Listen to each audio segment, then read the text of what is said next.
Today's topic will be WBS estimating.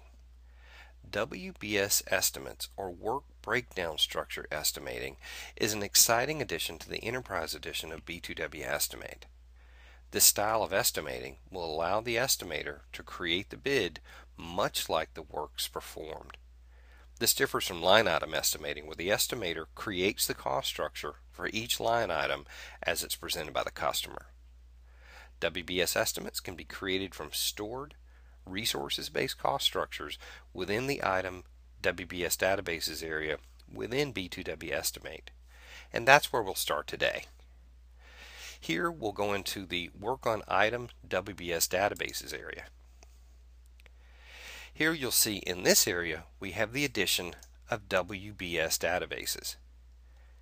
This area allows you to create, import, and store as many WBS databases as you'll need for your company.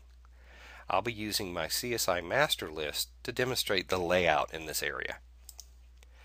Here you can see I have the standard 16 division CSI master list in place. Inside each division, I can open up as many subdivisions as needed to create the level of detail that I want to see within these WBS levels, all the way down to what we term as a terminal level. And this is where your costing resources are going to live.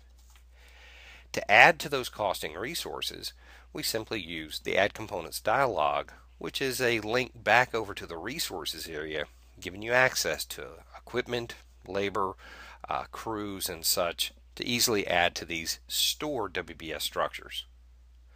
You'll also notice the numbering conventions here are not dictated by B2W Estimate. You can actually create any numbering sequence that you wish to accommodate what your company wants for their WBS bids. From here, let's go into a bid so I can show you what this looks like. I'm going to go back to my home page and I'm going to go into a WBS estimate. Here on the WBS listing tab, I can see at the top level I have my project level information with whatever unit of measure you want to choose, and you'll notice I already have 3 divisions within this WBS estimate. We'll go to the Estimate Detail tab, and this is where you would make those bigger bid specific changes to your bid. Again, on the tree view here, any level that I click on will show up on the main part of the screen. So at the highest level here, I can see all the divisions within my bid, but I can further drill down into any division, looking at the subdivisions all the way down to the terminal level where your costing resources live.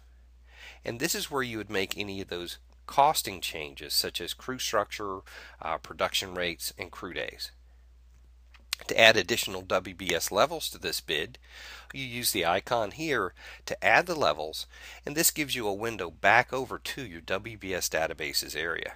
Simply highlight the WBS database you want to view, and you'll get a view of all the structures within that database. And then I can click on any division, subdivision, or terminal level to see what resides there before I actually commit it to the current bid. Another exciting part of the WBS estimating process is WBS pricing. WBS pricing allows you to price this bid out at multiple levels, starting at the project level, to the division level, subdivision, and all the way down to the terminal element. You'll notice in this bid I've got it set up at a project level price. But let's say I want to change that to division level pricing. I can simply go to Estimate and Estimate Options and go down to my WBS price settings area, change that to division, and now you'll see I've got my bid priced out at the division level. To see what that's going to look like on the final document, our Bid Forms tab, I can go here to print, fax, and email my bid form, and from there I'll preview the document. It's a nice professional looking document that will hold your custom logo, and you'll notice that it shows the division level pricing that I chose. That concludes our tutorial on WBS estimating.